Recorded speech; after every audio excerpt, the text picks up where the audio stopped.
Bonjour, je m'appelle Clément Chingarnier, je suis actuellement en alternance au sein de l'Hydraulic Business School et dans l'entreprise Clara Automobile à Luçon. Dans le cadre de mon rapport de recherche, je vais vous présenter dans un premier temps la matrice SWOT, ensuite la problématique, la revue de littérature et la conclusion.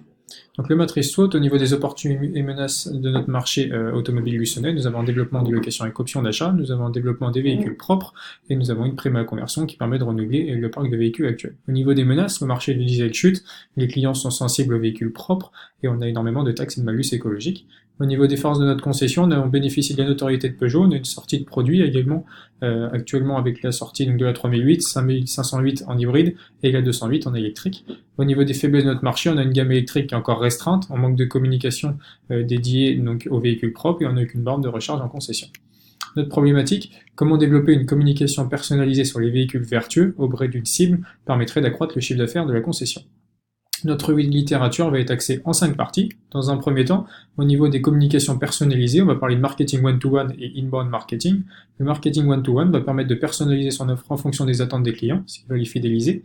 Et au niveau de l'inbound marketing, donc cette stratégie, cette communication va permettre de délivrer une information importante au client, lui permettant de s'adresser naturellement à l'entreprise, ce qui va se traduire par le biais du lead management et le nurturing.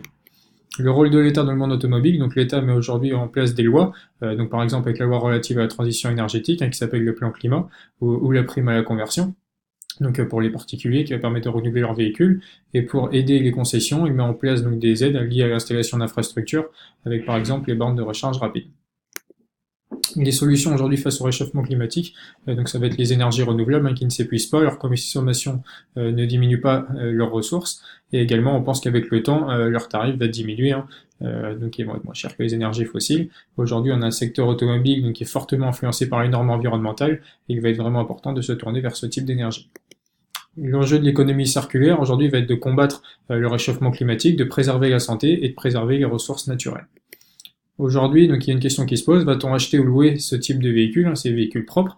Donc il y aura 3 types de financement qui vont être proposés aux clients, l'achat intégral du véhicule, l'achat avec la location de batterie qui va permettre d'avoir une garantie sur la durée de vie du véhicule au niveau des batteries, et on a la location longue durée qui va permettre au client de louer son véhicule et d'avoir une formule personnalisée et adaptée à ses besoins, car il va avoir l'entretien et la garantie de son véhicule sur toute la durée de son financement.